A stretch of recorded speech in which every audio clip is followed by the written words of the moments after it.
કેમ છો મિત્રો? તો મિત્રો આજે આપણે જોવાનું છે સામાજિક વિજ્ઞાનનું ત્રીજું ચેપ્ટર એટલે પ્રાચીન નગરો અને ગ્રંથો. એટલે આજે આપણે શું શીખવાના છે તો કે એ નગરો કેવા હતા અને એના ગ્રંથો કેવા હતા. એટલે કે પુરાના જમાનામાં જે શહેરો હતા અથવા તો ગામ હતા અથવા તો રાજ્યો હતા એમાં મકાનો કેવા હતા, રસ્તાઓ કેવા હતા, એ બધું આપણે જોવાનું છે. પછી તે સમયમાં ગ્રંથો કેવા લખાણા હતા એના બધા વિશે આપણે માહિતી મેળવવાની છે. તો આપણે ચેપ્ટરને શું કહેવાય કે એક સ્ટેપ બાય સ્ટેપ જાણતા જઈએ.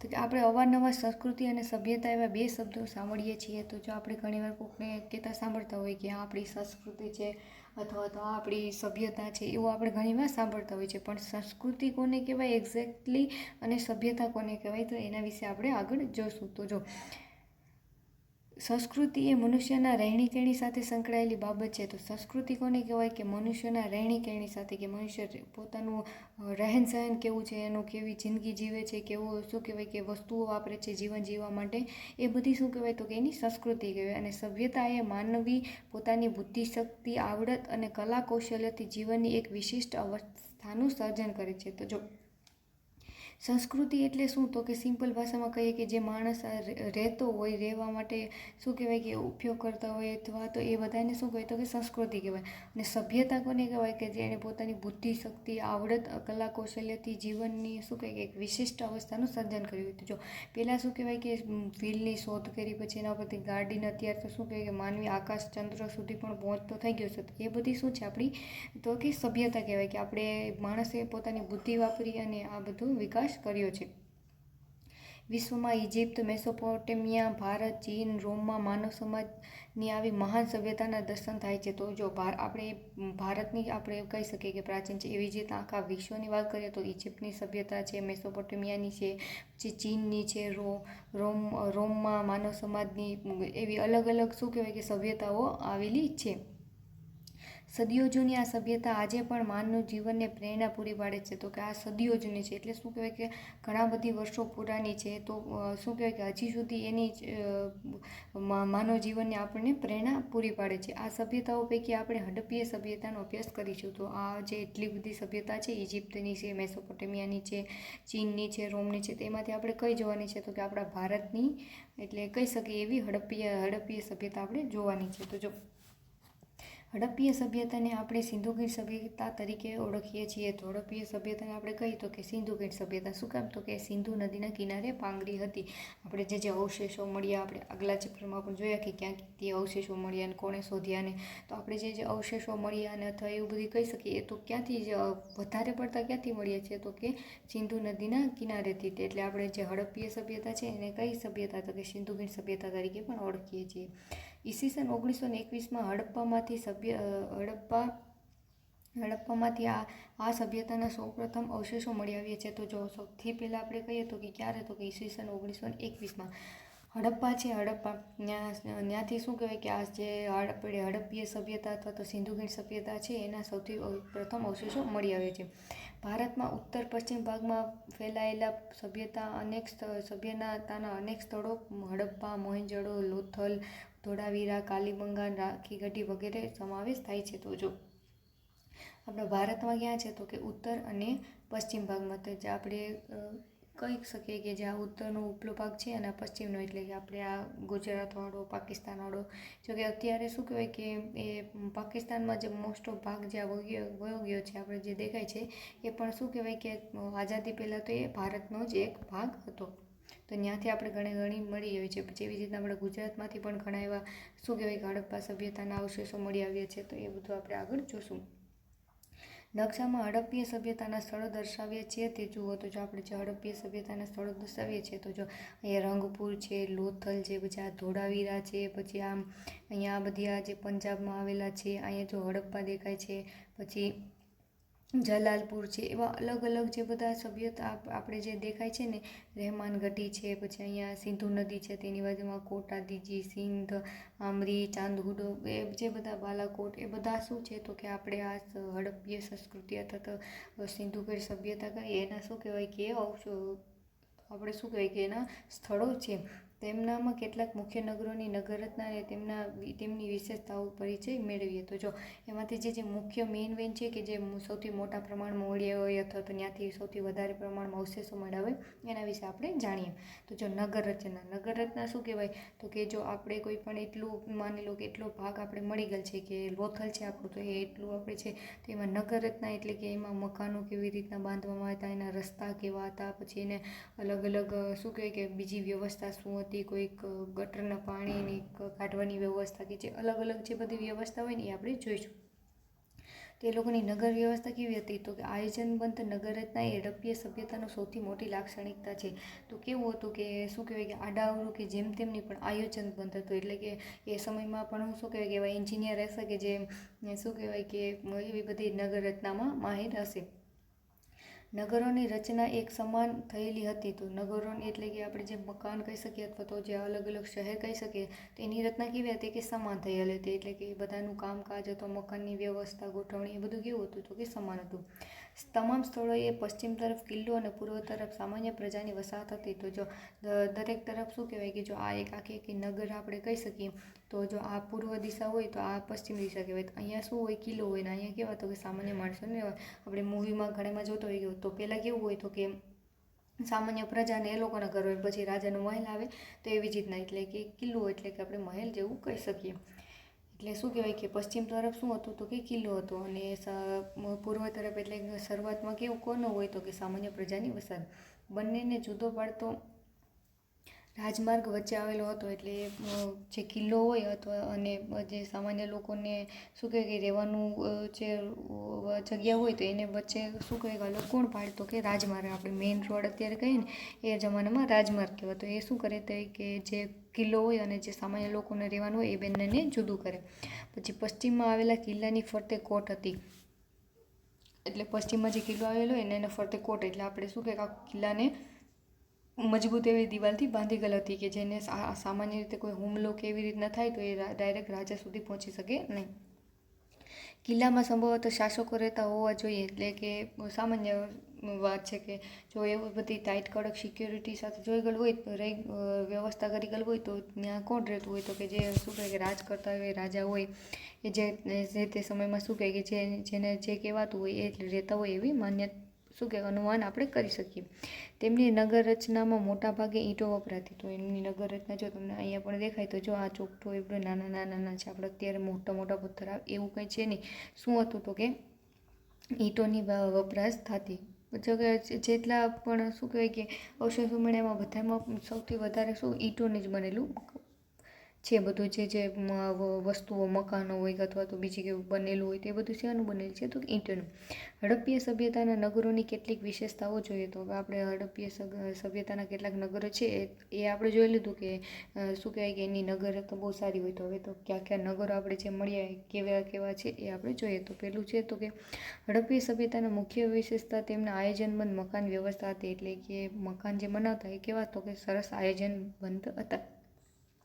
પૂર અને ભેજથી બચવા માટે મકાનો ઊંચા ઓટલા પર બાંધવામાં આવતા. તો એ શું કહેવાય કે મકાનો ક્યાં બાંધતા તો કે પૂર આવ્યું હોય તો શું કહેવાય કે ઘરમાં પાણી ન ઘૂસી જાય એ માટે, અને જમીનમાં શું કહે કે ભેજ ન લાગી જાય નીચેના આપણે જે જમીન છેલ્લું આપણે તળિયું કહીએ તો એ માટે શું કરતા તો કે ઊંચા ઓટલા ઉપર એ મકાનો બાંધવામાં આવતા. અહીંના મકાનોની એક વિશેષતા એ હતી કે મકાનના દ્વાર મુખ્ય રસ્તા પર પડવાને બદલે અંદર તરફ પડતા. જો આ શું કહેવાય કે અત્યારે આપણે જો સિટીમાં કે જતા હોય તો આ જે આપણો મેઇન રોડ હોય તો બધા એને ગેટ કેવા તો કે મેઇન રોડ ઉપર જ પડે છે. જે રોડની આજુબાજુમાં મકાન આવેલા હોય એમાં આપણે ઘણીવાર જોતા હોય, પણ જે હડપ્પીય સભ્યતાના મકાનો હતા એના કેવા હોય કે જો આ મેઇન રોડ હોય મકાનો હોય તો એના દરવાજા કેવા તો કે જ્યાં નાની નાની શેરીઓ હોય ને એમાં પડતા, ડાયરેક્ટ મેઇન રોડ ઉપર પડતા નહીં. અહીં 1 અને 2 માળના મકાનો જોવા મળતા હતા. તો અહીં કેટલા તો કે 1 અથવા તો 2 માળના મકાનો હતા. અહીંના રસ્તાઓ સુવિધાજનક હતા. અહીંના રસ્તાઓ પણ કેવા હતા તો કે સુવિધાજનક હતા. શહેરમાં મુખ્ય 2 રાજમાર્ગો, એક ઉત્તરથી દક્ષિણ અને બીજો પૂર્વથી પશ્ચિમ જતો હતો. રાજમાર્ગો કેટલા હતા તો કે 2, એક ક્યાંથી તો કે ઉત્તરથી દક્ષિણ તરફ જતો અને એક પૂર્વથી પશ્ચિમ તરફ જતો. એટલે ટૂંકમાં એમ કહી શકાય કે આખે આખું રાજ્ય શું કહે કે આખે આખું ગામ હોય તો એમાં આખા ગામને આંટો મારી જાય એવું શું કહે કે રાજ્યમાર્ગ હતો. પછી શું છે તો કે અહીં મુખ્ય માર્ગોની સમયાંતરે શેરીઓ આવેલી છે. તો જો આ મુખ્ય માર્ગ હોય તો એની સમયાંતરે કેવી તો કે નાની નાની શેરીઓ કે જ્યાં આ મકાનો હોય એ બધા એના શું કહેવાય કે દરવાજા પડતા, મેઇન દરવાજા જે મેઇન ગેટ હોય આપણે કહીએ એ પડતા. રસ્તાઓ એકબીજાને કાટખૂણે કાપતા. રસ્તાઓ કેવા તો કાટખૂણે, જો કે માની લો કે આ મેઇન રોડ હોય તો ડાયરેક્ટ શું કહેવાય કે અહીંયા એટલે કે આપણે જે કાટખૂણો કોને કહેવાય તો કે 90 ડિગ્રી 90 અંશનો ખૂણો બને એને આપણે શું કહેવાય તો કે 90 કાટખૂણો કહેવાય. તો એ ક્યાં પડતા તો કે જે રસ્તાઓ ગમે ત્યાં એકબીજાને મળતા તો એ ક્યાં તો કે કાટખૂણે, એટલે ચોરસમાં આપણે કહી શકીએ કે આવી રીતના હોય તો આમ આમ આમ આમ આમ શું કહે કે કાટખૂણે મળતા. પછી શું છે તો કે રસ્તા અને શેરીઓનું આયોજન એ રીતે કરવામાં આવેલું હતું કે સમગ્ર નગર ચોરસ અને લંબચોરસ ભાગમાં વેચાઈ જાય. એટલે જો કાટખૂણે મળતા હોય તો આમ લાંબા લાંબા હોય અને આમ કાટખૂણે મળતા હોય તો શું કહેવાય કે નગર કેવું તો કે ચોરસ અથવા તો લંબચોરસ આકાર લઈ લેતા. જાહેર રસ્તાઓ ઉપર રાત્રિ પ્રકાશની વ્યવસ્થા પુરાવા પણ મળેલા છે. તો જો અત્યારે આપણે મેઇન રોડ ઉપર કે ક્યારેક સાંજે કે તમે જતા હોય તો સ્ટ્રીટ લાઇટ હોય આપણે જોઈ હોય તો એ સમયમાં પણ શું કહેવાય કે એવા રસ્તા ઉપરનું રાત્રિ પ્રકાશ માટે કંઈ વ્યવસ્થા હશે એના પુરાવા પણ આપણે મળ્યા છે. હડપ્પાકાલીન સભ્યતાના લોકોના વપરાશના પાણીના નિકાલ માટે અત્યંત વિકસિત અને પદ્ધતિસરની વ્યવસ્થા હતી. તો જો તે સમયમાં પણ શું કહેવાય કે આપણે ગટરની વ્યવસ્થા કહી શકીએ કે જો દરેક મકાનનું પાણી નાની ગટરમાં ને નાની ગટરમાંથી પાણી મોટી ગટરમાં જતું. તો આપણે શું કહી શકીએ કે એ લોકો ત્યાં સમયમાં પણ ગટર જેવી શું કહેવાય કે વ્યવસ્થા પણ કરી હતી. મોટી ગટરમાંથી પાણી નગરની બહાર જતું. તો અત્યારે કેમ નાને આપણે ઘરે હોય ગટર હોય પછી એમાંથી મેઇન ગટર હોય પછી એમાંથી બહાર મળી જાય તો એવી જ વ્યવસ્થા એ સમયમાં પણ એ જમાનામાં પણ એ લોકો પાસે હતી. મોહેંજો-દડોમાં એક જાહેર સ્નાનાગર મળી આવ્યું છે. આ સ્નાનાગર વચ્ચે સ્નાનકુંડ છે. તો જો આપણે આ ફોટો છે મોહેંજો-દડોના જાહેર સ્નાનાગરનો અને વચ્ચે સ્નાનકુંડ છે. સ્નાનકુંડમાં ઉતરવા માટે બે બાજુએથી પગથિયાની વ્યવસ્થા છે. જો તો અહીંથી ઉતરવાનું છે ને એક અહીંથી આ જે નીચે જાય છે એ પણ શું છે કે આપણી સીડી જ છે. પછી શું આપેલું છે કે સ્નાનકુંડની ફરતે વસ્ત્રો બદલાવા ઓરડાઓ છે. તો જો આપણે આ સ્નાનકુંડ છે તેની ફરતે વસ્ત્રો બદલાવાના ઓરડા પણ આવેલા છે. ઉત્સવ કે ધાર્મિક પ્રસંગોએ આ જાહેર સ્નાનાગરનો ઉપયોગ થતો હશે. તો જો ક્યારેક કોઈ ઉત્સવ હોય અથવા તો કોઈ ધાર્મિક પ્રસંગ હોય તો કે જ્યાં શું કે આપણે હોય ને કે પૂજા કરવી હોય અથવા તો મંદિરમાં જવું હોય તો આપણે હાથ પગ ધોઈને જવાનું હોય અથવા નાહીને જવાનું હોય તો એવી જ રીતના એ સમયમાં પણ એવી કંઈ પ્રથા હશે અથવા તો એવો કોઈ પ્રસંગ હશે અથવા તો કોઈ ઉત્સવ હશે કે જ્યાં આ સ્નાનાગરનો ઉપયોગ થતો હશે. આ ઉપરાંત મોહેંજો-દડોમાંથી મળી આવેલા સ્તંભવાળા મકાનને સભાગૃહની ઓળખ આપવામાં આવી છે. તો જો મોહેંજો-દડોમાંથી એક આ સ્નાનાગર મળ્યું છે. એના સિવાય શું મળ્યું છે તો કે મોટો સ્તંભવાળો એક મકાન એટલે કે જે આપણે હોય ને કે લાંબુ બધી હોય ને એમાં અલગ અલગ સ્તંભો હોય એના વડે મોટો બધી ઓરડો હોય તો એનો ઉપયોગ શેમાં માટે તો કે સભાગૃહ તરીકે થતો હોય. સભાગૃહ એટલે કે જ્યાં જાજા બધી માણસો ભેગા થઈ અને શું કહેવાય કે આપણે કોઈ પ્રશ્નનો હલ કરી શકે કે અથવા તો પોતાના પ્રશ્નો જણાવી શકે કે જે શાસક કરતા હોય આપણે ઘણીવાર જોતા હોય કે રાજા મોટા સિંહાસન ઉપર બેઠા હોય ને બધા જે બેઠા હોય ને આજુબાજુમાં તો એને આપણે સભાગૃહ કહેવાય કે જ્યાં શું કહે કે વિચાર વિમર્શ થાય કે રાજ્યને કેવી રીતના ચલાવવું કે એ જે બધું અલગ અલગ આપણે કહીએ અથવા તો કોઈ પ્રસંગોમાં ભેગું થવું તો એને સભાગૃહ કહેવાય. તો એ પ્રમાણે ટાઈપનું પણ આ કંઈક મળી આવ્યું છે. હડપ્પા પંજાબના મોન્ટેગોમરી જિલ્લામાં આવેલું પુરાતત્વીય સ્થળ છે જે ક્યારે તો અત્યારે પાકિસ્તાનમાં આવેલું છે. તો જો આપણે અહીંયા જોઈએ તો જો આ હડપ્પા દેખાય છે એ હડપ્પા ક્યાં આવેલું છે તો કે પાકિસ્તાનના પંજાબ પ્રાંતના મોન્ટેગોમરી જે આ જિલ્લો છે એમાં આવેલું છે. એટલે કે જે આઝાદી પહેલાં શું કહેવાય કે આખું ભારત અહીંયા સુધી વિસ્તરેલું હતું પણ હવે આઝાદી પછી શું કહેવાય પાકિસ્તાન અલગ થઈ ગયું એટલે જે હડપ્પાના શું કહે કે હડપ્પા જે આપણે સ્થળ મળેલું હતું એ આપણે શું કહેવાય કે અત્યારે પાકિસ્તાનમાં છે પણ એ હતું ભારતનું જ. હડપ્પા સિંધુ કીળ સભ્યતાનું મુખ્ય નગર હશે એટલે શું કહેવાય કે એ જ્યાંથી એ મળ્યું છે એના અવશેષો ને એ બધું પ્રમાણેથી આપણે કહી શકીએ કે હડપ્પા શું કહે કે મુખ્ય નગર હશે. એટલે કે આપણે જે કેમ કેપિટલ કહીએ અત્યારે કેમ આપણે દિલ્હી છે આપણે કહી શકીએ કે ત્યાંથી બધું કારોબાર ને રાજ્ય વ્યવસ્થા ને એ બધું થતું હોય તો એ સમયમાં હડપ્પા હશે એવું કહી શકીએ.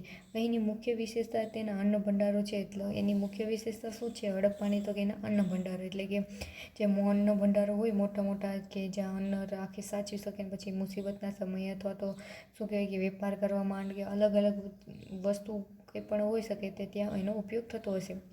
અહીં રાવી નદીના કિનારે 12 જેટલા અન્ન ભંડારો મળી આવ્યા છે. તો જો ત્યાં રાવી નદી છે તો ત્યાં કેટલા તો 12 જેટલા અન્ન ભંડાર એટલે કે બહુ સારી મોટી વ્યવસ્થા કહી શકીએ કે આપાતકાલીન પરિસ્થિતિ આવે તો પણ શું કહે કે કોઈ માણસ ભૂખ્યો ન મરે એની શું કહે કે પૂરી એવી કાળજી રાખવામાં આવતી. લોથલ અમદાવાદ જિલ્લામાં ધોળકા તાલુકામાં ભોગાવો નદીના કિનારે આવેલું છે. હવે આપણે જો એક કેનો વિશે તો કે હડપ્પા વિશે જોયું, પછી મોહેંજો-દડો વિશે જોયું. હવે આપણે કોના વિશે જોવાનું છે તો કે આપણા અમદાવાદમાં આવેલું લોથલ છે એ. તો એ લોથલ ક્યાં આવેલું છે તો કે ધોળકા તાલુકાના ભોગાવો નદીના કિનારે. લોથલ પ્રાચીન સમયમાં એક વેપારી બંદર અને ઔદ્યોગિક નગર હતું. તો જો શું કહેવાય કે વેપારી બંદર કોને કહેવાય કે જે આપણે દરિયા કિનારે આવેલું હોય ને ત્યાંથી શું કહે કે દરિયા મારફતે હોડીને સ્ટીમરને જે અલગ અલગ શું કહેવાય કે જે સાધનો હોય દરિયામાં જવાના એના દ્વારા જે બીજા દેશો સાથેનો વેપાર થતો હોય તો એ પ્રાચીન સમયમાં શું કહેવાય કે વેપારી બંદર એટલે કે ત્યાંથી માલ સામાન આવતો, પછી અહીંથી મોકલવામાં આવતો, અને ઔદ્યોગિક નગર એટલે સારો એવો ઉદ્યોગનો વિકાસ પણ લોથલમાં થયો હોય એવું માનવામાં આવે છે. પછી લોથલમાં ઈંટોનું બનેલું એક માળખું મળી આવ્યું છે. લોથલમાં શું તો કે ઈંટોનું બનેલું એક માળખું મળી આવ્યું છે જેને ડોકયાર્ડ માનવામાં આવે છે. એટલે જો અહીંયા આપણે ફોટો આપેલો છે લોથલ બંદરનો ધક્કો એટલે ડોકયાર્ડ, કે જો આ ઈંટોનું બનેલું માળખું છે એટલે કે એ શું કામ આવે છે તો અહીં આવતા વાહનોને લાંગરીને માલસામાન ચડાવવા ઉતારવા કામ માટે ઉપયોગમાં આવતું હોવાનું માની શકાય. તો જો એનો ઉપયોગ શું કહેવાય કે જો અહીંયા શું કહેવાય કે માલસામાન કે હોડી આવે તો ત્યાં ઉતારી અને શું કહેવાય કે ત્યાંથી માલસામાન ઉતારવાનો હતો તો લઈ જવાનો હોય તો ત્યાં હોડીમાંથી લઈ જવાનું, ચડાવવાનું, એ બધું કામ કરવા માટે શું કહેવાય કે એનો ઉપયોગ કરવામાં આવતો એવું માનવામાં આવે છે. આ ઉપરાંત અહીં વખારો અને મણકા બનાવવાની ફેક્ટરી મળી આવી છે. તો ત્યાં હું તો કે વખારો બનાવવાની હતું, મણકા બનાવવાની ફેક્ટરી પણ મળી આવી છે. એટલે બેના પુરાવા મળી ગયા. તો કે જો એ વેપારી બંદર હોઈ શકે એના પુરાવા પણ મળી ગયા અને ઔદ્યોગિક નગર છે એના પુરાવા પણ મળી ગયા. તેથી અહીં કહી શકાય કે લોથલ પ્રાચીન ભારતનું સમૃદ્ધ બંદર હશે અને હડપ્પીય સભ્યતાનો આંતરરાષ્ટ્રીય વેપાર લોથલના બંદરે મારફતે થતો હશે. એટલે કે આ પરથી આપણે શું કહેવાય શકાય કે જે પ્રાચીન ભારત હતું ત્યાં જે લોથલ હતું એ સમૃદ્ધ બંદર તરીકે, એટલે કે ત્યાં શું કહે કે વિદેશીથી આ વેપારીને શું કહેવાય કે જહાજોને બધું વધારે હશે અને એનાથી બધો આંતરરાષ્ટ્રીય વેપાર થતો હોવાનું મનાય છે. જે આપણે આ જોયું કે લોથલનો બંદરનો ધક્કો એટલે ડોકયાર્ડ છે. પછી કોનો વિષય છે તો કે ધોળાવીરા કચ્છ એટલે કે ધોળાવીરા વિશે છે.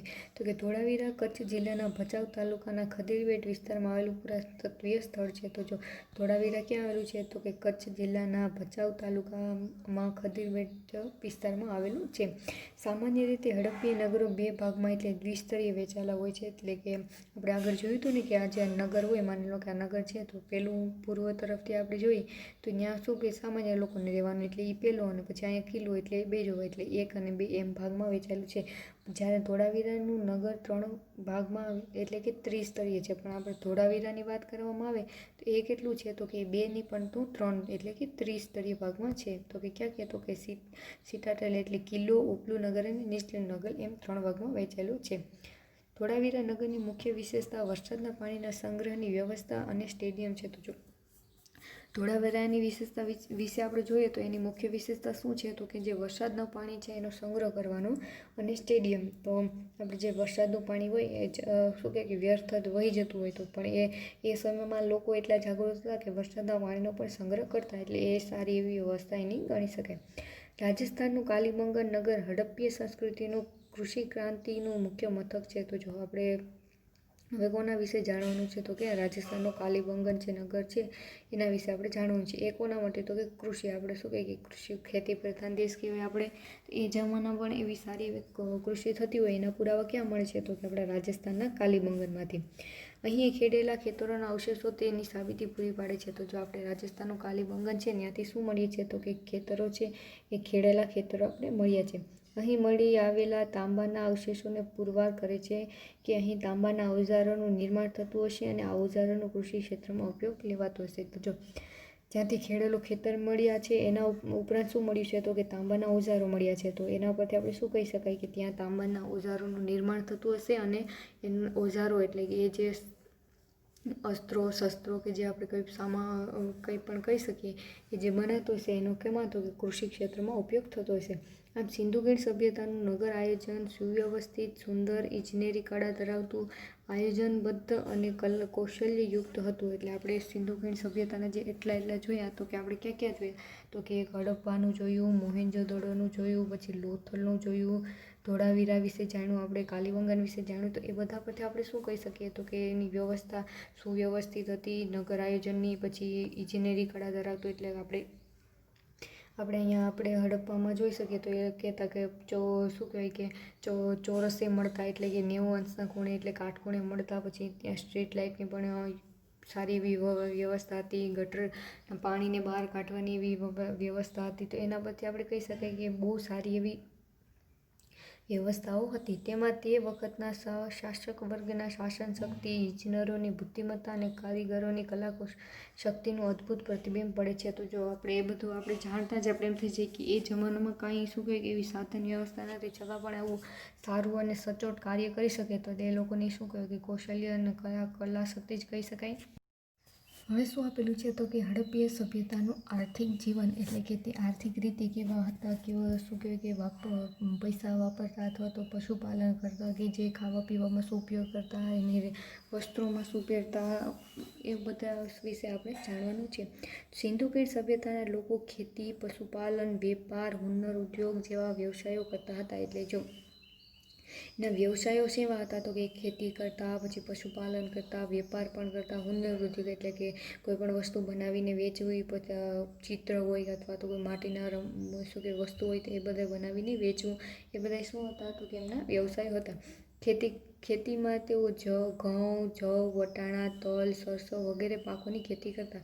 તો એ કયા પાકોની ખેતી કરતા? તો ઘઉં હોય, જવ હોય, વટાણા હોય, તલ હોય, સરસવ વગેરે પાકોની ખેતી કરતા. ખેતીમાં જમીન ખેડવા હળનો ઉપયોગ કરતા. એટલે ખેતીમાં જમીન ખેડવા માટે આપણે કંઈ વસ્તુનું જોઈએ તો એમાં આપણે શું કહીએ કે અત્યારે કેમ ટ્રેક્ટર હોય અથવા તો આપણે બળદ વડે ખેતી કરીએ તો તે સમયમાં આપણે શું કહેવાય કે ખેતી માટે હળ, એટલે કે હળનો ઉપયોગ કરતા. આપણે જે હળ જોયો હોય તો આવી રીતના હોય, એ શું કહે કે અહીંયા બળદને જોડવાનું હોય ને એવી રીતના એક આવો ધારદાર એવો હોય, એ ખેતીને ખેડવા માટે શું કે ખેતરને ખેડવા માટે ઉપયોગ કરતા. પછી શું આપેલું છે તો કે પશુપાલનમાં ગાય, ભેંસ, બકરી, કુંદવાડો, બળદ પાળતા. પશુપાલન એટલે કે જે પાલતુ પ્રાણીઓ હોય તેમાં ક્યાં હતા તો કે ગાય હોય, ભેંસ હોય, બકરી હોય, પછી કુંદવાડો, બળદ હોય, એ બધા પ્રાણીઓને પાળતા. તેઓ આંતરિક અને આંતરરાષ્ટ્રીય વેપાર કરતા. એટલે આંતરિક એટલે શું તો કે એકબીજા રાજ્યોમાં, અને આંતરરાષ્ટ્રીય એટલે એકબીજા દેશોમાં વેપાર કરતા. અહીંનું સુતરાઉ કાપડ છેક મેસોપોટેમિયા અને તેના માધ્યમથી ઇજિપ્ત સુધી પહોંચતું હતું. તો જે અહીંયા છે આપણે ભારતનું સુતરાઉ કાપડ હોય ક્યાં હતું કે મેસોપોટેમિયા, અને મેસોપોટેમિયાથી ઇજિપ્ત સુધી પહોંચતું હતું, એવું આપણે શું કે પુરાવા મળ્યા છે, એમ ઇતિહાસકારો માને છે. આ ઉપરાંત તેમના અન્ય વ્યવસાયોમાં માટીકામ, ધાતુકામ, મણકા બનાવવાની કલા, શિલ્પકલા વગેરેનો સમાવેશ થાય છે. એટલે કે પશુપાલન કરતા, વેપાર કરતા, એ સિવાય શું કરતા તો કે માટીકામ એટલે કે માટીના વસ્તુઓ બનાવતા, ધાતુઓની વસ્તુઓ બનાવતા, મણકાઓ બનાવતા, શિલ્પકલા એટલે મૂર્તિઓ બનાવતા. એ બધી વસ્તુઓમાં પણ શું કહે કે એવો માહિર હતા.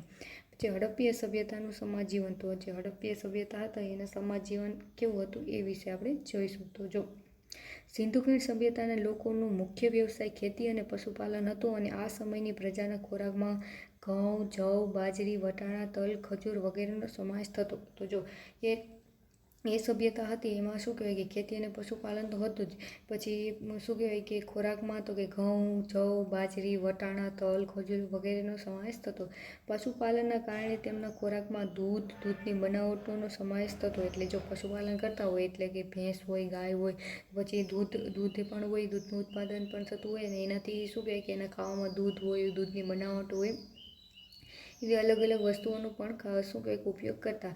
આ સમાજના અવશેષોમાં માછલી પકડવાનો ગલ એટલે હૂક પણ મળી આવ્યો છે. તેઓ ખોરાકમાં માછલીનો પણ સમાવેશ થતો. તેથી એટલે આપણે કહી શકીએ જો આપણે જે અવશેષો મળ્યા એમાં એક શું કહેવાય કે માછલી પકડવાનું ગલ એટલે હૂક પણ મળી આવ્યું, તો એના ઉપરથી આપણે કહી શકીએ જો એ માછલી પકડતા તો એનો ખાવામાં પણ ઉપયોગ કરતા હશે, એવું શું કહેવાય કે અનુમાન લગાવી શકાય. સિંધુ ખીણ સભ્યતામાંથી મળી આવેલા શિલ્પોના આધારે એ સમયના લોકોના પોશાક વિશે માહિતી મળે છે. તો જો સિંધુ ખીણ સભ્યતા છે તેમાં આપણે શિલ્પો એટલે કે જે આ મૂર્તિ દેખાય છે તો એ મૂર્તિઓ જે અલગ અલગ મળી છે એ મૂર્તિઓ પરથી આપણે ખબર પડી કે એ લોકોનો પોશાક એટલે કે કપડાં કેવા પહેરતા.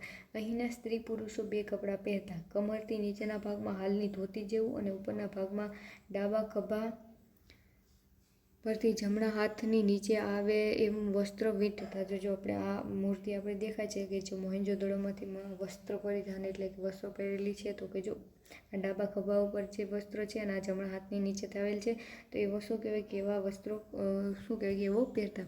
મુખ્યત્વે તેઓ સૂત્રા કાપડનો ઉપયોગ કરતા અને ઊની વસ્ત્રથી પણ પરિચિત હતા. એટલે એવો સૂત્રા કાપડનો પણ ઉપયોગ કરતા, જે આપણે શું કહેવાય કે મેસોપોટેમિયા ઇજિપ્ત સુધી પણ શું કહેવાય કે પહોંચાડતા. અને ઊને એટલે જે ઊનના વસ્ત્રો બનેલા હોય, આપણે ગરમ ગરમ ઊનના વસ્ત્રો હોય એનાથી પણ પરિચિત, એટલે એ પણ બનાવતા અથવા તો પહેરતા એવું પરિચિત હતા.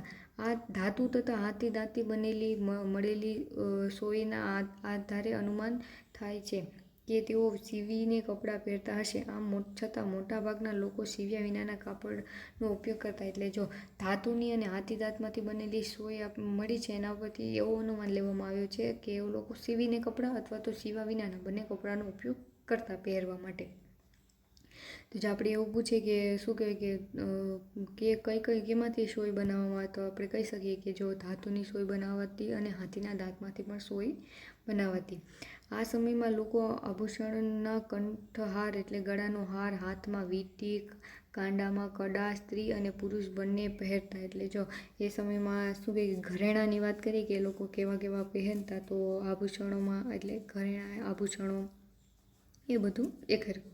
તો પછી કંઠહાર એટલે શું ગળાનો હાર, વીંટી, પછી હાથમાં કડા પહેરતા સ્ત્રીઓ અને પુરુષો બંને એવા અલગ અલગ શું કહે કે આભૂષણોનો પહેરવામાં ઉપયોગ કરતા. પછી સ્ત્રીઓ બંગડીઓ, કાનમાં કુંડળ, કંદોરો, ઝાંઝર વગેરે આભૂષણોનો પહેરતી. તો અત્યારે પણ પહેરે છે અને ત્યારે પણ શું કહે કે બંગડી પહેરતી, કાનમાં કુંડળ એટલે આપણે બુટ્ટી કહીએ એ પહેરતી, પછી કેળે કંદોરો, પછી પગમાં ઝાંઝર ને બધું અલગ અલગ શું કહે કે એવો સ્ત્રીઓ પહેરતા. આ આભૂષણો સોના, ચાંદી અને કિંમતી પથ્થરોમાંથી બનાવવામાં આવતા. તો જો આભૂષણો પહેરતા તો એ બધા બનાવવામાં કેમાંથી આવતા, તો કે સોનાના હોય અમુક આભૂષણો, અથવા તો ચાંદીના હોય, અથવા તો કિંમતી પથ્થરો હોય એવા, તો શું કહેવાય એમાંથી બનાવવામાં આવતા. સિંધુ ખીણ સભ્યતાના લોકો માટીના, તાંબાના, કાંસાના વાસણો બનાવતા. એટલે કે જે એ લોકો હતા એ જો અહીંયા તમને દેખાય છે, તો એ માટીના અથવા તો તાંબાના અથવા કાંસાના વાસણો બનાવતા. જેમાં માટીમાંથી પ્યાલા, વાટકી, કુલડી, ગાગર, રકાબી, કથરોટ વગેરે વાસણોનો સમાવેશ થાય છે. તો જો માટીના વાસણો આપણે પૂછીએ કે કયા કયા વાસણો બનાવતા, તો એમાંથી પ્યાલા મળતા, વાટકી, પછી કુલડી, ગાગર, રકાબી, કથરોટ એવા બધા વાસણો આપણે માટીમાંથી બનાવતા એવું શું કહે કે પુરાવા મળ્યા છે. પછી સિંધુ ખીણ સભ્યતાના લોકોએ પોતાના બાળકો માટે વિવિધ પ્રકારના રમકડા બનાવ્યા હતા. એટલે શું કહે કે એ જમાનામાં પણ બાળકો હોય તો એને શું કહે કે રમવા માટે રમકડા જોઈએ. તો જો અહીંયા તમને આ દેખાય કે બળદગાડી બનાવી છે, પછી નાના નાના વાસણો બનાવ્યા છે, તો શું કહે કે રમકડા પણ બનાવતા. જેમાં પંખી આકારની સિસોટીઓ, ઘૂઘરા, ગાડું જે દેખાય છે, પછી લખોટી, પશુ, પક્ષી અને સ્ત્રી પુરુષ આકારના રમકડાઓનો સમાવેશ થતો. તેવા આવા અલગ અલગ શું કહે કે રમકડાઓ બનાવતા. એવી જ રીતે જોઈએ તો આ પ્રજાની સર્જન શક્તિ અને કલા કારીગરી એમના રમકડામાં વ્યક્ત થાય છે.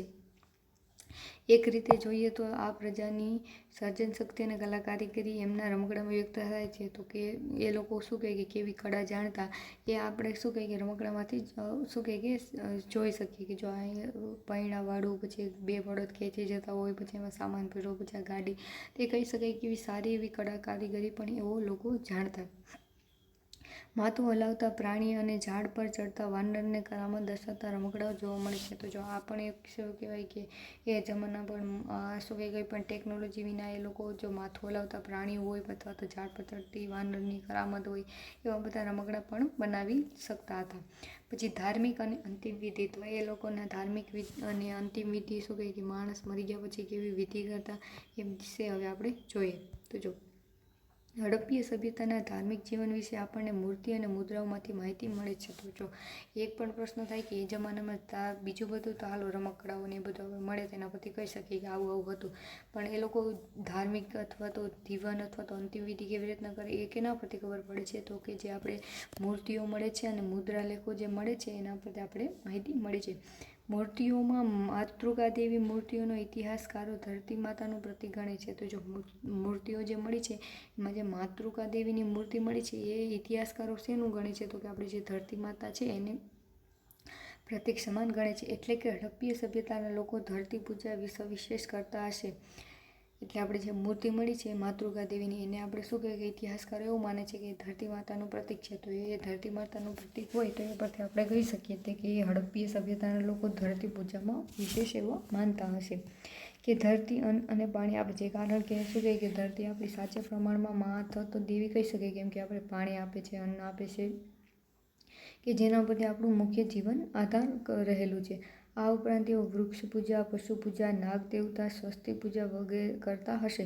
તો આ ધરતી પૂજા સિવાય શું કરતા? તો કે વૃક્ષની પૂજન કરતા, પશુ પૂજન કરતા, નાગ દેવતાની પૂજન કરતા, સ્વસ્તિક પૂજન કરતા, એવું અલગ અલગ પૂજન કરતા. લોથલ અને કાલીબંગનના અગ્નિ પૂજાના અવશેષો પ્રાપ્ત થાય છે. તો લોથલ અને કાલીબંગન આપણે જ્યાં એના વિશે આપણે નગર વિશે જે આગળ જોયું તેમાંથી શું તો કે અગ્નિની પણ પૂજા કરતા એવા અવશેષો મળ્યા છે. તો જો એ સમયના લોકો કેવા સમજદાર હતા કે ધરતીનું પૂજન કરતા, વૃક્ષનું પૂજન કરતા, પશુનું પૂજન કરતા, નાગ દેવતાનું, સ્વસ્તિકનું, અગ્નિ પૂજન કરતા, કે જે સાચા અર્થમાં આપણા દેવતાઓ છે એનું પૂજન કરતા.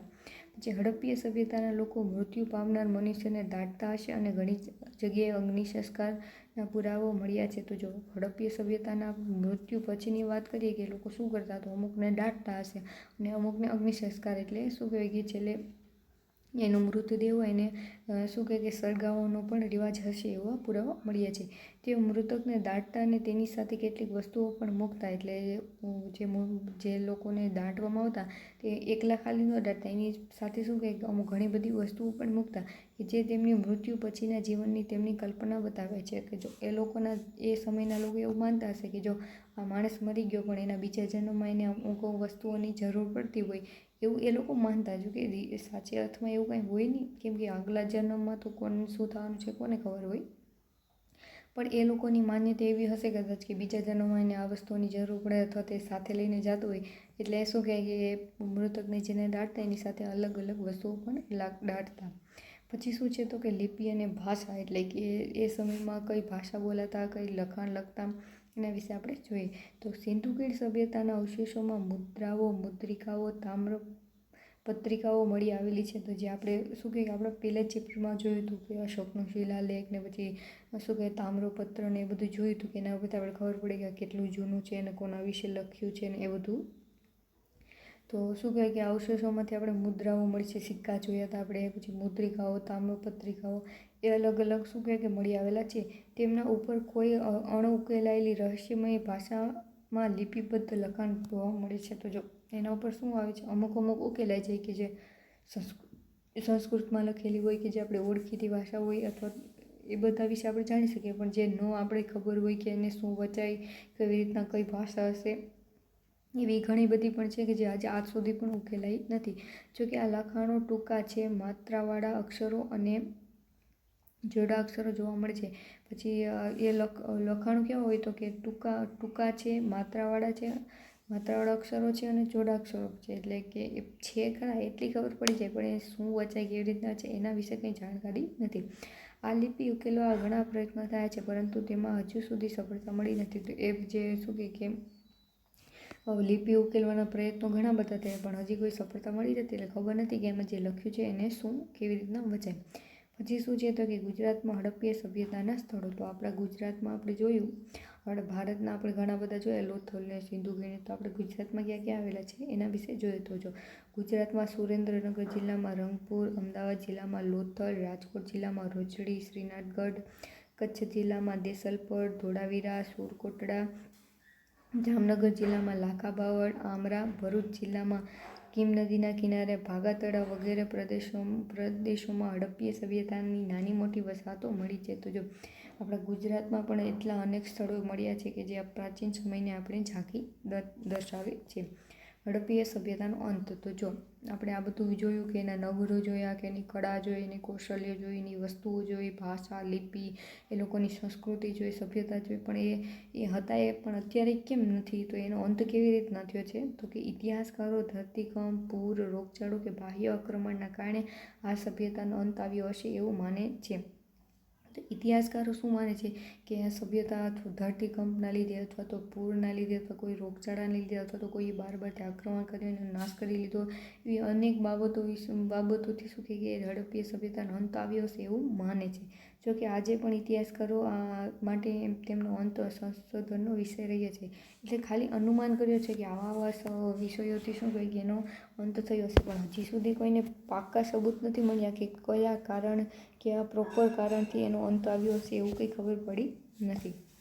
હવે શું આપેલું છે તો કે આપણા પ્રાચીન ગ્રંથો કે જે આપણે જે જૂના જમાનામાં જે આપણે પ્રાચીન ગ્રંથો હતા એના વિશે આપણે થોડુંક જાણી લઈએ.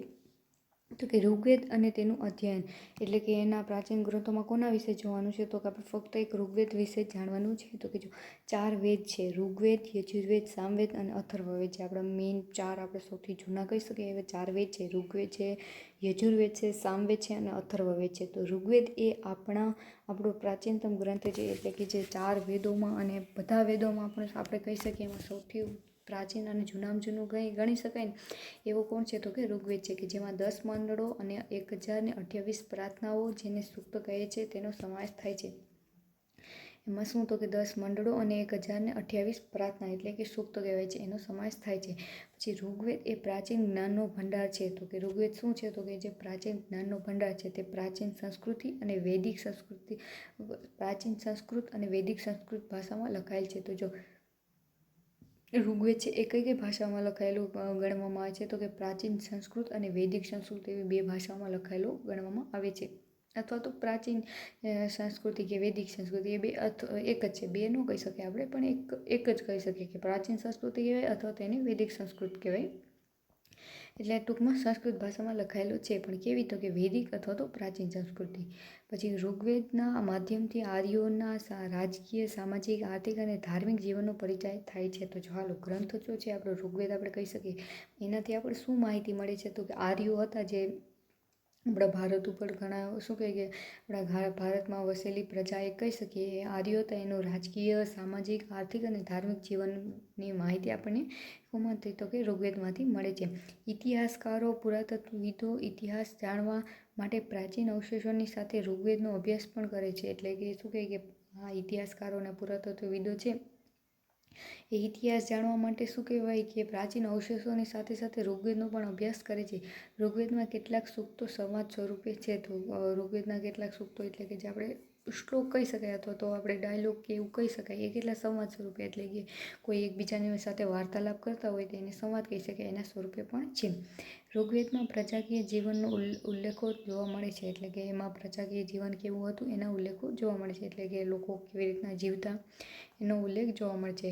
ગણ, સભા અને સમિતિ જેવી રાજકીય સંસ્થાઓની માહિતી ઋગ્વેદમાંથી મળે છે. તો જો ગણ હોય, સભા હોય, સમિતિ હોય, એ બધી જે રાજકીય સંસ્થાઓ છે એની માહિતી કેમાંથી મળે છે તો કે ઋગ્વેદમાંથી મળે છે. સભા સમિતિની સરખામણીમાં નાની સંસ્થા હતી અને તેમાં રાજ્યના મુખ્ય આગેવાનો બેસતા અને રાજ્યના અગત્યના પ્રશ્નોની ચર્ચા થતી અને ન્યાય પણ અપાતો. એટલે આપણે જે સભાની વાત કરીએ, જેમ આપણે ગણ છે, સભા છે, સમિતિ છે, અલગ અલગ છે, તો એમાં આપણે સભાની વાત કરીએ તો કે સભા સમિતિની સરખામણી તો કે નાની સંસ્થા તરીકે થતી, કે જેમાં શું કહે કે રાજ્યના આગેવાનો હોય એ બેસતા અને રાજ્યના અગત્યના પ્રશ્નો અને તથા એના ન્યાય પણ અપાતો. તો આપણે શું કહેવાય કે આપણે કોર્ટ કહી શકીએ કે જ્યાં બધા ભેગા થાય ને એમાં ચર્ચા થતી. કોર્ટ નહીં પણ આપણે મિટિંગ કહીએ ને કે જે મંત્રીઓ અને મુખ્યમંત્રીઓ અને પછી આપણા કેબિનેટ મંત્રીઓ અને પછી રાજ્ય કક્ષાના અથવા તો કેન્દ્ર કક્ષાના મંત્રીઓને ભેગા થાય. એ જમાનામાં પણ શું હતું તો કે જે આગેવાનો હોય એ બધા બેસતા અને રાજ્ય કેવી રીતના ચલાવવું અને અથવા તો કોઈ પ્રશ્ન હોય તો એનો ઉકેલ કરવો અથવા કોઈને ન્યાય આપવાનો હોય તો ન્યાય, એ બધી બાબતો થતી. પછી સમિતિ વિસ્તૃત સંસ્થા હતી જે રાજાની ચૂંટણી કરતી. એટલે કે આપણી લોકસભાની રાજ્યસભાની ચૂંટણી આવે છે એવી રીતના તે સમયમાં શું હતું તો કે સમિતિ હતી કે જે રાજાની ચૂંટણી કરતી. રાજાને મદદ કરવા સેનાધ્યક્ષ અને પુરોહિતની નિમણૂક થતી. તો આપણે કેમ રાષ્ટ્રપતિ હોય ત્યારે આપણે રાજા ગણી શકીએ, તો પછી એમાં વડાપ્રધાન હોય, પછી રક્ષામંત્રી હોય, ગૃહમંત્રી હોય, એવી રીતના રાજાને મદદ કરવા સેના અધ્યક્ષ એટલે આપણે રક્ષામંત્રી કહીએ, કે પુરોહિત એટલે આપણે ગૃહમંત્રી કહી શકીએ, કે એ અલગ અલગ લોકોની શું કહે કે નિમણૂક પણ થતી. રાજાનું એક કાર્ય ગણવેશના પણ હતું અને ગણવેશના એટલે યુદ્ધ. રાજાનું એક કાર્ય એટલે શું તો કે ગણવેશના, એને ગણવેશના એટલે શું તો કે યુદ્ધ હતું. ઋગ્વેદમાં રાવી નદીના કિનારે 10 રાજાઓ વચ્ચે થયેલા યુદ્ધનો ઉલ્લેખ પ્રાપ્ત થયો છે. તો જો રાજાનું એક કાર્ય એટલે કે યુદ્ધ કરવાનું, એટલે સામાન્ય છે કે કોઈ બાહ્ય કોઈ બીજા દેશવાળા હોય એને આક્રમણ કર્યું હોય તો એની સામે લડવાનું પણ રાજાનો ફરજ ગણાય. તો જે આપણો ઋગ્વેદ છે એમાં રાવી નદીના કિનારે કેટલા તો કે 10 જેટલા રાજાઓનો વચ્ચે યુદ્ધ થયેલો છે એનો ઉલ્લેખ આપણે જોવા મળે છે. ઋગ્વેદમાં આર્યોના સામાજિક જીવન વિશે માહિતી મળે છે. તો જો એક આર્યના રાજકીય જીવન વિશે, પછી બીજું કેવું તો કે આર્યના સામાજિક જીવન વિશે પણ માહિતી મળે છે. સમાજનું એક કુટુંબ હતું અને પિતૃપ્રધાન અને સંયુક્ત કુટુંબ વ્યવસ્થા હતી. તો જો સમાજનું શું કે એકમ કુટુંબ હતું અને પિતૃપ્રધાન અને સંયુક્ત કુટુંબ વ્યવસ્થા હતી, એટલે કે જે આપણે કેવી રીતના પિતા હોય આપણે ઘરમાં જે મેઇન હોય એ પ્રધાન હોય તો એવી વ્યવસ્થા હતી અને સંયુક્ત એટલે ભેગા રહેવાની વ્યવસ્થા હતી. સમાજ વર્ણ અને જ્ઞાતિઓમાં વહેંચાયેલો ન હતો અને એટલે સમાજમાં સૌ સમાન હતા. એટલે જો અત્યારે કેવી રીતના જેમ જ્ઞાતિઓ અને જાતિઓમાં વહેંચાયેલા છે એવું ત્યાં સમયમાં કંઈ હતું નહીં. ન સમાજ, ન વર્ણ, જ્ઞાતિ ભેદ કે કાંઈ નહોતું. એટલે બધા લોકો કેવા હતા, સમાન હતા. અને એનું શું કહેવાય કે માન કેવું હતું તો કે સમાજ, કોઈ ઊંચ નીચનો ભેદભાવ હતો નહીં. કોઈ ઊંચ નીચના ભેદભાવ ન હતા. સ્ત્રીઓનું સમાજમાં ઊંચું સ્થાન તથા સ્ત્રી સ્વાતંત્ર્ય હતું અને સ્ત્રીઓને સહધર્મચારિણી ગણવામાં આવતી. એટલે સ્ત્રીઓને પણ શું કહેવાય કે પૂરા પ્રમાણમાં સ્વતંત્રતા મળતી, એનું સ્થાન પણ ઊંચું રાખવામાં આવતું અને શું કહે એને સહધર્મચારિણી એટલે કે જે ધર્મમાં ભાગ આપનારી હોય, 7 ધર્મનું પાલન કરનારી હોય એવી ગણવામાં આવતી. યજ્ઞમાં તેમની હાજરી આવશ્યક ગણાતી. એટલે કોઈ પણ હોમ યજ્ઞ હવન હોય તો એમાં એમની હાજરી કેવી ગણાતી તો કે અવશ્ય ગણાતી. અત્યારે શું કહે આપણે કેવી રીતના અલગ અલગ સમાજો થઈ ગયા છે, પછી સ્ત્રીઓને એટલું ઘણા શું કહે કે જગ્યાએ કંઈ સ્થાન ન હોય તો એનું કોઈ મહત્ત્વ જ નહીં કે કોઈ કામ ન કરી શકે ને એવી ઘણી બધી અવગણના આજના સમયમાં છે, પણ એ પહેલાંના સમયમાં એવું કંઈ હતું નહીં. તે પણ અભ્યાસ કરી શકતી, શું કહે કે તે પણ અભ્યાસ કરી શકતી. જોકે અત્યારનો સમાજ ઘણો સુધરી ગયો, છતાં પણ એવા ઘણા પણ આપણા દેશના એવા ઘણા લોકો કહી શકાય કે જે હજી સુધી પણ એની છોકરીને ભણાવતા નથી. તો શું કહે કે એવું એ પ્રાચીન સમયમાં જે આટલી બધી શું કહે ટેકનોલોજીમાં નહોતા જીવતા એ લોકોને પણ એટલું ખબર હતો કે સ્ત્રીઓ એટલું શું કહે કે સ્ત્રીઓને મહત્ત્વ આપતા. પણ શું કહે કે અત્યારના જીવનમાં કદાચ અમુક લોકો ચૂકી જતા હોય મહત્ત્વ આપતા. તેમાં અપાલા, લોપામુદ્રા, ઘોષા વિશે વિદુષી સ્ત્રીઓને તો ઋગ્વેદની ઋચાઓ પણ રચી છે. તો જો એમાં અપાલા હતી, લોપામુદ્રા હોય, પછી ઘોષા જેવી વિદુષી સ્ત્રીઓ છે જેણે ઋગ્વેદની ઋચાઓ પણ લખેલી છે. જે આપણે ઋગ્વેદ હોય જે લખવું હોય કોને લખ્યું એનું આપણે ખાસ ખબર ન હોય, પણ જે એવું માને છે કે જે સ્ત્રીઓ હતી એણે પણ ઋચાઓ એટલે કે સ્ત્રીઓ પણ એટલી વિદ્વાન હતી. કન્યા પુખ્ત ઉંમરની થાય ત્યારે જ લગ્ન થતા. તો જો આજના સમયમાં શું કહેવાય કે બાલ વિવાહના ઘણી જગ્યાએ આપણે શું કહે કેસ જોવા મળતો હોય કે સાવ નાની ઉંમરની છોકરી હોય એને પરણાવી દીધા. પણ એ સમયે શું કરતા તો કે જે કન્યા જ્યારે પુખ્ત વયની થઈ જાય ત્યારે જ એમના લગ્ન થતા. ઋગ્વેદમાં પ્રકૃતિની પૂજા ઉલ્લેખો જોવા મળે છે. ઇન્દ્ર, વરુણ, અગ્નિ, સૂર્ય વગેરેની પૂજાના ઉલ્લેખો જોવા મળે છે. તો જો આગળના આપણે જોયા હતા કે જે આપણે સિંધુ ખીણ સભ્યતાના અથવા તો હડપ્પી સભ્યતાના લોકો હતા એ ધરતી માતાનું પૂજન કરતા, પછી અગ્નિનું ને પશુ પક્ષીઓનું ને વૃક્ષોનું ને એવી રીતના પૂજન કરતા. એવા પુરાવા કેમાં તો કે આપણે આ ઋગ્વેદમાં જોવા મળે છે. તો કે ઇન્દ્ર, પછી વરુણ, અગ્નિ, સૂર્ય એ બધા લોકો શું કહે કે એવા બધા દેવોની પૂજા કરતા. સવારની દેવી ઉષા અને સાંજની દેવી અદિતિનો ઉલ્લેખ જોવા મળે છે. એટલે સવારની દેવીને કહી તો કે ઉષા તરીકે અને સાંજની દેવી તો કે અદિતિ તરીકે ઉલ્લેખ જોવા મળે છે. એટલે સાંજને સવારને પણ શું કહે કે દેવી તરીકે એ લોકો માનતા. ઋગ્વેદમાં ગાય, ઘોડા અને બળદની ચર્ચા ઘણી જગ્યાએ થઈ છે. તો ઋગ્વેદમાં આપણે પૂછીએ કે ક્યાં ક્યાં પ્રાણીઓની ચર્ચા થઈ છે તો ગાયની થઈ છે, ઘોડાની થઈ છે, બળદની થઈ છે, એવા અલગ અલગ પ્રાણીઓની ચર્ચા થઈ છે. ઋગ્વેદમાં અન્ય પશુઓની સરખામણીમાં ઘોડાનો સૌથી વધુ ઉલ્લેખ થયો છે. તો જો ઋગ્વેદમાં કોઈ પણ પશુની સૌથી વધારે ઉલ્લેખ થયો હોય એવું કયું પ્રાણી છે તો કયું છે તો કે ઘોડો. પછી જે તેમના જીવનમાં પશુપાલનનું મહત્ત્વ સૂચવે છે કે એ સમયમાં પણ શું કહે કે લોકોમાં પશુપાલનનું મહત્ત્વ સારું એવું હશે. પશુઓ માટે યુદ્ધ કરવું અને એ કબીલાઈ જીવન જીવતા લોકો માટે સામાન્ય હતું. એટલે શું કહે કે પશુઓ માટે યુદ્ધ કરવું એ શું કે કબીલાઈ જીવન જીવતા લોકો માટે સામાન્ય હતું. કબીલાઈ જીવન એટલે કે જે આપણે શું કહે કે કબીલા કહેવાય ને આપણે રહેતા હોય કે પશુઓ સાથે રહેતા હોય અને અલગ અલગ એના નાના મકાનો બનાવીને અથવા સ્થળાંતરિત થઈને રહેતા હોય એવા બધા એને શું કહેતા કે કબીલાઈ જીવન કહેતા. તેમાં લોકો માટે શું કહે કે પશુઓ હોય તો એના માટે યુદ્ધ કરવું એ સેવું હતું તો કે સામાન્ય બાબત હતી.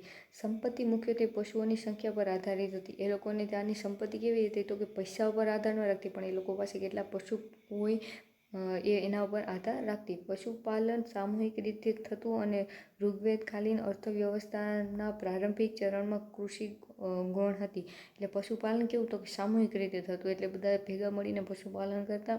અને એ સમયમાં અર્થવ્યવસ્થામાં પ્રારંભિક ચરણમાં શું કહેવાય તો કે કૃષિ ગૌણ હતી, એટલે આપણે શું કહેવાય કે ખેતી કાર્ય મુખ્ય હતું.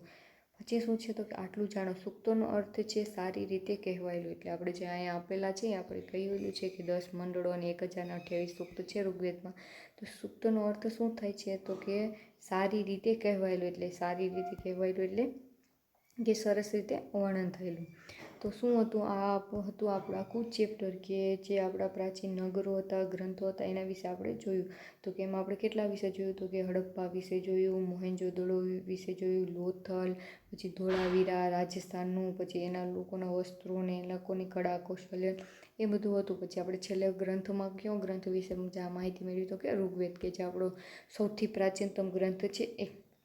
હવે શું આવેલું છે તો કે સ્વાધ્યાય. એટલે સ્વાધ્યાય એટલે શું તો કે આપણે જાતે કરવાનું, કે આપણે જે આખું પાઠ ભણ્યો એમાંથી આપણે કેટલું યાદ રહ્યું છે અથવા તો આપણે કેવી રીતના એને શોધી અને લખવાનું છે એ વિશે છે. તો જો સિંધુ ખીણ સભ્યતાના અવશેષો સૌપ્રથમ ક્યાં સ્થળેથી મળી આવ્યા છે તો જો એ આપણે ક્યાંથી તો કે સૌથી શરૂઆતમાં જ આપણે લખેલું હતું કે 1921માં હડપ્પામાંથી આ સભ્યતાના સૌપ્રથમ અવશેષો મળ્યા છે. તો આપણે ક્યાંથી મળ્યા છે તો કે હડપ્પા. તો આપણો જવાબ શું આવે તો કે હડપ્પા. જો પહેલું છે કે સિંધુ ખીણ સભ્યતાના સૌપ્રથમ અવશેષો ક્યાં તો કે 1921માં હડપ્પામાંથી મળ્યા હતા. પછી હડપ્પા સભ્યતાનું કૃષિ ક્રાંતિનું મથક કયું નગર હતું તો આપણે જ ખબર છે કે રાજસ્થાનનું જે કાલીબંગાન હતું એ કૃષિ ક્રાંતિનું સૌથી મુખ્ય મથક ગણી શકાય, કે જ્યાંથી ખેડેલા ખેતરો મળ્યા હતા. પછી તાંબાના હળ અવશેષો મળ્યા હતા. પછી હળનો ઉપયોગ કરતા ખેતી કામ કરવા માટે. તો એના ઉપરથી આપણે કહી શકાય કે કૃષિ ક્રાંતિનું મુખ્ય મથક કયું હતું તો કે કાલીબંગાન. કેનું તો કે રાજસ્થાનનું. પછી ઋગ્વેદમાં કેટલા મંડળો આવેલા છે તો જો અહીંયા આપણે ઉપર જોયું કે ઋગ્વેદમાં કેટલા તો કે 10 મંડળો આવેલા છે. પ્રશ્ન પહેલો શું છે તો કે હડપ્પીય સભ્યતાના નગરના રસ્તાઓનો પરિચય આપો. જે હડપ્પીય સભ્યતાના આપણે નગરના રસ્તાઓ હતા એના વિશે આપણે આગળ જોયું હતું, તો એના વિશે આપણે પરિચય આપવાનો છે. તો જો અહીંથી કહી શકીએ કે અહીંના રસ્તાઓ તો જો સુવિધાજનક હતા. શહેરના મુખ્ય 2 રાજમાર્ગો, એક ઉત્તરથી દક્ષિણ અને બીજો પૂર્વથી પશ્ચિમ તરફ જતો. અહીં મુખ્ય માર્ગોને સમયાંતરે શેરીઓ આવેલી હતી. રસ્તાઓ એકબીજાને કાટખૂણે કાપતા. રસ્તાઓ શેરીઓનું આયોજન એ રીતે કરવામાં આવેલું હતું કે નગર સમગ્ર ચોરસ અને લંબચોરસ વિભાગમાં વહેંચાઈ જતું. પછી જાહેર રસ્તાઓ પર રાત્રિ પ્રકાશની વ્યવસ્થાના પુરાવા પણ મળ્યા છે. તો જો આવી અલગ અલગ શું કહે કે આપણે આ રસ્તાઓની હવે માહિતી આપણે કહી શકીએ છીએ. પછી બીજો પ્રશ્ન શું છે તો કે હડપ્પીય પ્રજાની સર્જન શક્તિ અને કલા કારીગરી રમકડામાં વ્યક્ત થાય છે. તો વિધાન સમજાવો. તો એ વિધાન આપણે ક્યાં જોયું હતું તો કે અહીંયા જોયું હતું. તો કે જો સિંધુ ખીણના સભ્યતાના લોકો માટી, નાના તાંબા, કાંસા વાસણો બનાવતા, જેમાં માટીના પ્યાલાની અલગ અલગ વસ્તુઓ આપણે જોઈ હતી. પછી ત્યાં શું હતું તો કે એ લોકો સિંધુ ખીણની સભ્યતાના લોકો પોતાના બાળકો માટે વિવિધ પ્રકારના રમકડા બનાવતા હતા, જેમાં પંખી આકારની સિસોટી, ઘૂઘરા, ગાડા, લખોટી બધે અલગ અલગ જે આ રમકડાનો સમાવેશ થાય છે. એક રીતે જોઈએ તો આ પ્રકારની સર્જન શક્તિ અને કલાકારી એ રમકડામાં વ્યક્ત થતી હતી, કે જે રમકડા બનાવતા હતા એના ઉપરથી એ લોકોની સર્જન શક્તિ અને કલા કારીગરી વિશે માહિતી મળતી હતી. આપણે એના ઉપરથી કહી શકીએ. પછી શું છે તો કે લોથલ વિશે નોંધ લખો. તો એ લોથલ વિશે પણ આપણે જોયું હતું કે લોથલ ક્યાં આવેલું છે તો કે લોથલ અમદાવાદના ધોળકા તાલુકામાં છે, ભોગાવ નદીના કિનારે છે. પછી પ્રાચીન સમયમાં શું કહે વેપારી બંદર એનું ઔદ્યોગિક નગર હતું. એ અહીંથી આપણે લઈ અને અહીં સુધી આપણે આખું કોના વિશે છે તો કે લોથલ વિશે છે. ત્યાંથી આપણે ધક્કો એટલે ડોકયાર્ડ મળ્યો હતો. પછી ત્યાં છે માલ સામાન ચડાવવા ઉતરવાનું કામ થતું. પછી મણકા બનાવવાની ફેક્ટરી મળી છે. પછી એ બધા પછી શું કહી શકીએ તો કે પ્રાચીન ભારતનું સમૃદ્ધ બંદર હશે. તે શું થઈ ગયું તો કે લોથલ વિશેની આપણી માહિતી થઈ ગઈ. હવે શું આપેલું છે તો કે ખાલી જગ્યા પૂરો. તો કે કાલીબંગાલ હાલ ખાલી જગ્યા રાજ્યમાં આવેલું છે. તો એ આગળ પણ કીધું છે. તો કે ક્યાં આવેલું છે તો કે રાજસ્થાન રાજ્યમાં આવેલું છે. જે હડપ્પીય સભ્યતાના મળી આવેલા સ્નાનગૃહ ખાલી જગ્યા નગરમાં આવેલું છે. તો જો આપણે ફોટા સહિત આખું બતાવવા જોયું હતું કે જો આ મોહેંજો-દડો છે એનું જાહેર સ્નાનગર. તો હડપ્પીય સભ્યતાના ક્યાં શહેરમાંથી મળી આવેલું છે? તો કે મોહેંજો-દડોમાંથી. પછી શું છે? તો કે ધોળાવીરા ખાલી જગ્યા જિલ્લામાં મળી આવેલા પુરાતત્વીય સ્થળ છે. તો જો એ આપણે ખબર છે કે ધોળાવીરા ક્યાંનું છે? તો કે કચ્છ જિલ્લાનું છે. કચ્છ જિલ્લાના ભચાઉ તાલુકામાંથી ખડીરવેટમાં આપણે શું તો કે ધોળાવીરા છે એના વિશે પણ આપણે ઝાઝી બધી એવી માહિતી આપણે મળી છે. તો કે કચ્છ જિલ્લાના ભચાઉ તાલુકામાં ખડીરબેટ વિસ્તારમાંથી શું કહેવાય કે એ મળેલું છે. હવે શું છે? તો કે વિધાનો ખરા છે કે ખોટા એ જાણવાના છે. તો કે હડપ્પીય સભ્યતા મિસર સભ્યતાની સમકાલીન સભ્યતામાં આવી છે. તો જો આપણે સૌ પ્રથમ પહેલાં જ ફકરામાં આપણે ગણી શકીએ ત્યાં જોયું તો આપણે અલગ અલગ હતી. ઇજિપ્ત સભ્યતા, મેસોપોટેમિયા, ભારત, ચીન, રોમ અલગ અલગ સભ્યતા હતી, પણ ત્યાં મિસર સભ્યતાનો કંઈ ઉલ્લેખ નથી. એટલે આપણે પહેલું વિધાન કહી શકીએ તો કે ખોટું છે. પછી શું છે? તો કે ધોળાવીરામાં વરસાદના પાણીના સંગ્રહની વ્યવસ્થા હતી. તો જો આપણે જોયું હતું કે ધોળાવીરામાં આપણે 2 વિશેષતાઓ જોઈ હતી. તો જો આ ધોળાવીરા છે તો જેનું મુખ્ય વિશેષતા વરસાદના પાણીના સંગ્રહની વ્યવસ્થા અને સ્ટેડિયમની હતી. તો આપણું બીજું વિધાન કેવું થાય? તો કે સત્ય થાય. પછી શું છે? તો કે ધોળાવીરાના નગરોમાં 2 ભાગમાં વહેંચાયેલા હતા. તો જો આપણે એ જોયું હતું કે 2 નગરો હોય કોઈ પણ તેના 2 ભાગ હતા. એક આપણે જે મુખ્ય મેઇન શું કહે કે એના સામાન્ય પ્રજાઓને રહેવાનું, અને એક કિલ્લો એટલે કે જ્યાં રાજા મહારાજાને રહેવાના. પણ આપણે જ્યારે ધોળાવીરાની વાત કરીએ તો તે કેવા હતા? તો કે ત્રિસ્તરીય એટલે 3 ભાગમાં. એક કિલ્લો હોય, એક ઉપલું નગર હોય ને એક નીચલું નગર હોય. તો આપણું ત્રીજું વાક્ય કેવું થાય? તો કે ખોટું થાય કે ધોળાવીરામાં 2 નહીં પણ 3 આવેલા હતા. પછી શું થાય? તો કે વેદ મુખ્ય 7 છે. તો આ વિધાન પણ આપણું ખોટું છે, કેમ કે આપણે અહીંયા જોયું કે વેદો કેટલા છે? તો કે 4 વેદ. યજુર્વેદ, ઋગ્વેદ, સામવેદ અને અથર્વવેદ એવા આપણે કેટલા છે? કે 4 મુખ્ય વેદ છે. એટલે આ વાક્ય પણ આપણું કેવું થાય? તો કે ખોટું. પછી પ્રવૃત્તિઓમાં શું આપેલું છે? તો કે તમારી શાળામાંથી શૈક્ષણિક પ્રવાસ અંતર્ગત લોથલનો પ્રવાસ કરો અને તેમાં વિષયક માહિતી એકત્રિત કરો અને હડપ્પીય સભ્યતાના માનવ જીવન વિશે હસ્તલિખિત અંકો બનાવો. તો જો આ બધી પ્રવૃત્તિ આપેલી છે કે જે તમે નિશાળે જાઓ ત્યારે એકવાર જરૂરથી ટ્રાય કરજો. થાય ન થાય એ પછી વાંચો, પણ ટ્રાય કરાય. તો આ શું હતું? આપણું આખું ચેપ્ટર હતું કે પ્રાચીન નગર અને ગ્રંથો, કે જે પ્રાચીન સમયમાં આપણે જે હડપ્પીય સભ્યતા હતી એના ક્યાં ક્યાં નગરો આપણે ભારતના ક્યાં ક્યાં ભાગમાંથી મળે છે, પછી આપણે ગુજરાતમાંથી ક્યાં ક્યાં મળે એ પણ જોયા હતા. પછી ગ્રંથોમાં આપણે આપણા સૌથી પ્રાચીન ગ્રંથ એવા ઋગ્વેદ વિશે આપણે જોયું કે એમાં કેટલી 10 મંડળો છે, 1028 ઋચાઓ છે. પછી એમાં આર્યોના સામાજિક અને રાજકીય જીવન વિશે માહિતી મળે. એવી બધી અલગ અલગમાં આપણે બધી જાણકારી મળી. તો આ ચેપ્ટર આપણે અહીંયા પૂરું કરીએ. હવે મળીએ બીજા ચેપ્ટરમાં. ત્યાં સુધી બાય બાય.